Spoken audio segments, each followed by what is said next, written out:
Hi guys, greetings to you all, and once again I welcome you all back onto the Stratford Africa channel. This is your Rec Talk show. This is a show that we do and we discuss topical stuff, news releases and other items about Manchester United, aside from our usual match previews and match reactions show that we do. The Red Talk show too is there to discuss into detailed, more topical stuff aside from the games and the performances and stuff like that. And as you all know, the international break is here and there are no upcoming games, and so it leaves a whole lot of space for various topics to be discussed and various debates to be had and other news items, other articles to be published, and loads of nonsense to are said though. Yes, the other day Jamie Carragher came out speaking loads of nonsense about Ole Gunnar Solskjaer and Manchester United. I don't agree with him. That what gives that guy the audacity to speak about Manchester United the way he does? Them Scousers, they don't have the right to speak about us that way. You understand? What is more baffling is the fact that you find some United fans trying bent on proving their agendas, glorifying him and idolizing him, saying loads of nonsense. You understand? I don't agree with whatever that Jamie Carragher guy was saying, but we shall talk about that in a bit and then discuss that into details. But first of all, let's look at the couple of news releases that has come out from the club. The club has announced that Mike Phelan has been given a new contract, and also there are plans to give the likes of Michael Carrick and McKenna them all new deals. And this has also sparked loads and loads of debate, especially within the Ole out fraternity, or people who are very critical of Ole. Someone like me, for example, I think the coaching setup behind Ole is not that good enough, and here is the case, they are giving them new contracts. I was hoping that at least we will see some changes there, because with the way Ole manages the players and the way the players believes in him and the way the players call him their friend, the way the players love him, he understands them, what they need, he understands how to speak to them, he understand, like there's good relationship between the manager and the players. And Ole himself has said that is his most strongest point, and his weakness is about his coaching. He's not that good coaching wise. So I was thinking, say, the club will look to strengthen that aspect, bring in more experience and more better coaches to supplement Ole's man management skills to move this club forward.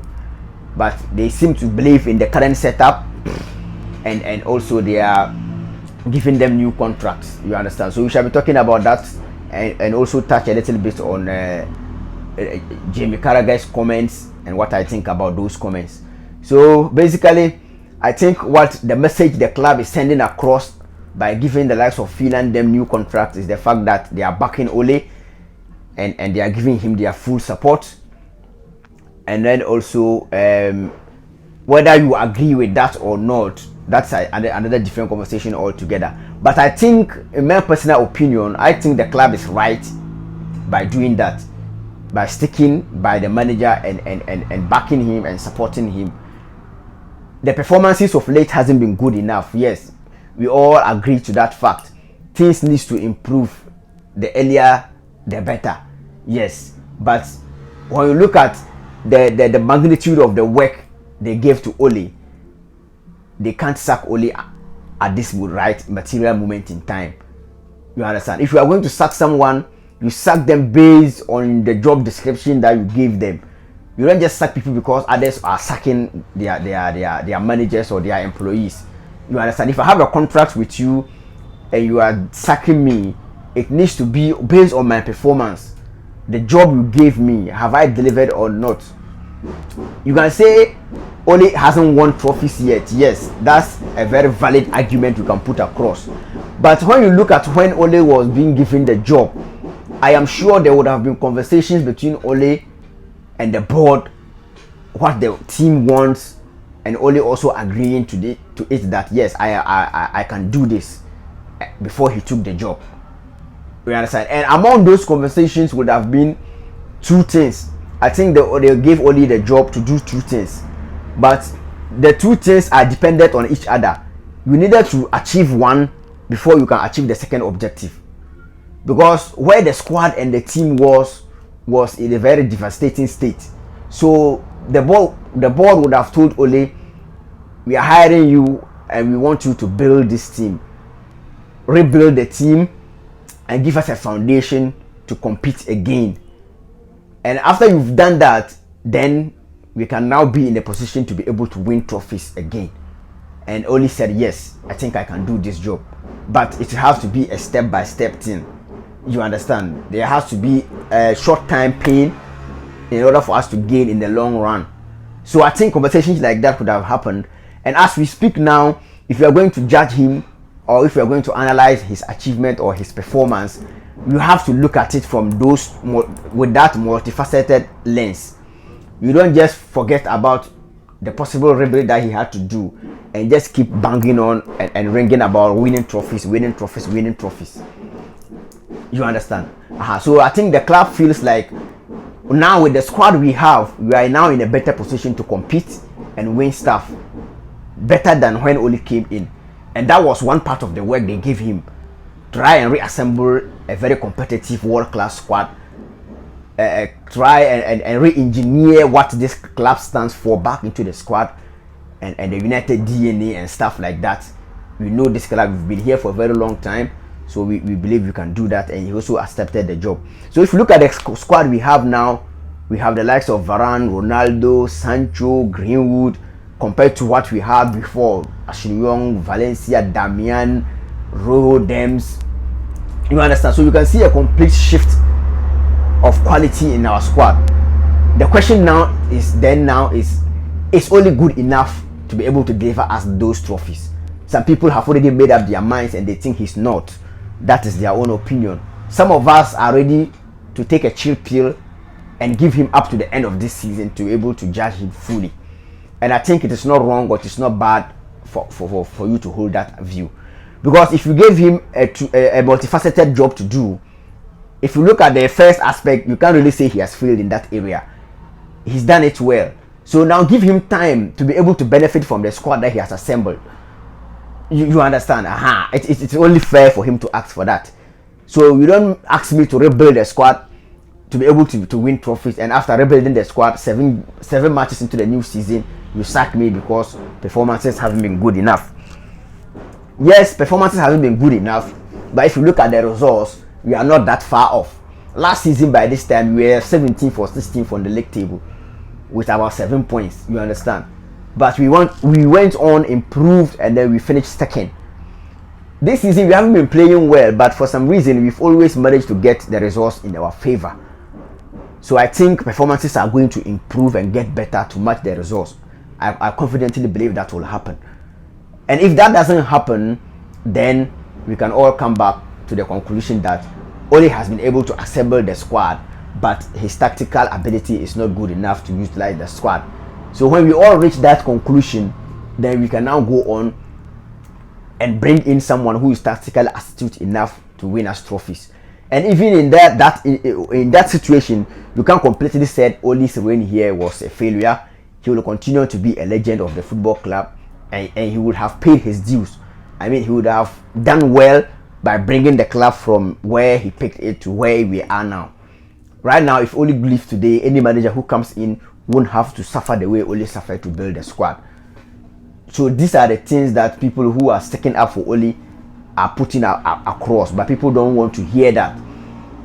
Some of them keep telling you we finished second because last season Liverpool had injuries and Chelsea were crap. Lampard was not good enough. That is why we were able to finish second. But if you tell them Ole too has done well by bringing us from this to this, they don't want to hear that. They say you keep making excuses for Ole. But where Ole too has done well, they also keep finding excuses to destroy what he's done well. He's the only manager post Alex Ferguson who has been able to give us back-to-back top 4 finishes. So if the board are looking at all that, ever since he's come in, the club has been going this way. As Rio Ferdinand said, we've been on an upward trajectory. So let's wait and see where that upward trajectory leaves us. If he picks with our trophies and we start coming down, then we can have a rethink. But now he came in, we finished 6th, the next season 3rd, last season second. So this is the judgment season, as people say. So let's give him to the end of this season, or even to December or to January. If January comes and we are like 15 off, or 15 or 10 points off the top, then conversation like that can be had. You understand? Yes, it's okay. We've lost to the likes of Villa, which we shouldn't have lost to, but it happens. All the good teams in history, at one moment in time, lost to a lesser team that they shouldn't have lost to. It's part of football.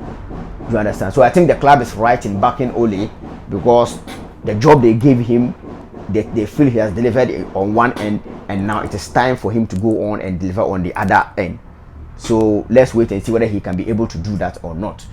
So that being said, Jamie Carragher came out and he was making some nonsense comments that the likes of Gary Neville and the former ex-Man United players are making excuses for Ole Gunnar Solskjaer, and he's tired with those excuses. He's not having it anymore. Who are you not to be having it anymore? Go and talk about Liverpool, man. You scouters, you don't have any business with us, you know. Yes, so that is my message to Carragher there. And I think another reason why I think he doesn't have the right to say that is because when Frank Lampard was in charge of Chelsea and everything at Chelsea was going bad, he wasn't making these sort of comments about Lampard. He came out and he was sticking up for Lampard, making excuses for him, and he was calling out players to an extent that he himself even admitted that maybe if it was a different manager who was in charge of Chelsea, he would have been more strict with that manager. But because it is Lampard is his mate at the national team level, stuff, blah blah blah blah blah.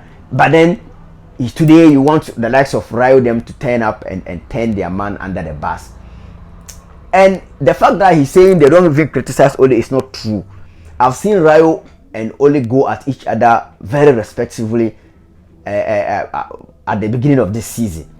Yes, Rayo have said stuff that Ole didn't like, but people are waiting, or they want to see the Twitter vibe between these guys. But these guys, they know each other personally, they respect each other personally. So for sure, they are going to be very measured in the words they use against each other. You don't expect Rayo or Gary to come on TV and be saying Ole is not good enough, Ole is out of his depth, Ole is tactically this. No. He won't say that. He will find a way to put his point across and not sound too rude to Ole. It's natural. They know each other and they are bound to respect each other. So abuse is not criticism. People want to see abuse before they can say these guys are criticizing Ole. Yes, maybe the likes of maybe Neville them haven't done it, but Rayo, I can bear witness that Rayo have said it on numerous occasions that this season is Ole's judgment season. When he came in earlier, the players were a mixture of different managers' signings. But now this season, this is his squad now. He has assembled this squad and he needs to do what he wants to do with this squad.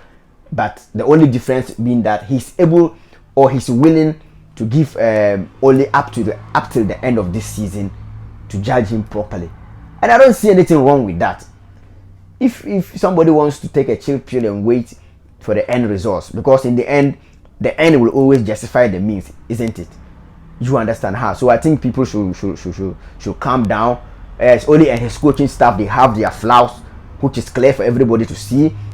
Our team shape this season is one of the worst everybody have seen.